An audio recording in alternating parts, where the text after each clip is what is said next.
ठाकरे गटाचे माजी आमदार संजय घाटगे भाजपमध्ये जाण्याची तयारीत आहेत। 2 दिवसांपूर्वी संजय घाटगेंनी चंद्रकांत पाटलांची भेट घेतली आहे। संजय घाटगेंसह पुत्र अमरीश घाटगे भाजपमध्ये प्रवेश करणार अशी सूत्रांची माहिती आहे। संजय घाटगे लोकसभेच्या वेळेला मवियाचे उमेदवार शाहू छत्रपती यांच्या प्रचारामध्ये सक्रिय होते, तर विधानसभा निवडणुकीमध्ये त्यांनी महायुतीचे उमेदवार हसन मुश्रीफ यांचा प्रचार केला होता।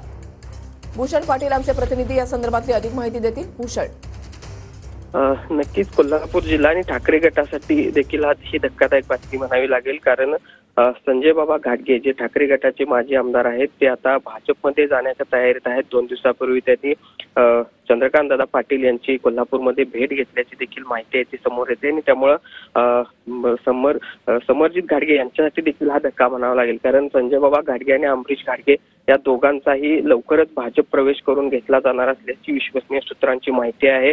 आणि जर असं झालं तर समरजित घाटगे यांचा मात्र पुन्हा एकदा भाजपकडे जाण्याचे दोर आहेत ते देखील कापले जाऊ शकतात आणि त्यामुळे एकूणच संजय बाबा घाटगे यांचा हा धक्कादायक निर्णय म्हणावा लागेल। आणि ज्या पद्धतीने हा निर्णय घेण्यात आलेला आहे ते पाहता याचे वेगवेगळे राजकीय कंगोरे देखील आहेत असं म्हणावं लागेल। आणि त्यामुळे लोकसभेवेळी शाहू छत्रपती यांचा प्रचार करणारे संजय बाबा घाटगे आता मात्र भाजपमध्ये जाण्याच्या तयारीत दिसत आहेत। नक्कीच धन्यवाद भूषण दिलेल्या सविस्तर माहितीसाठी।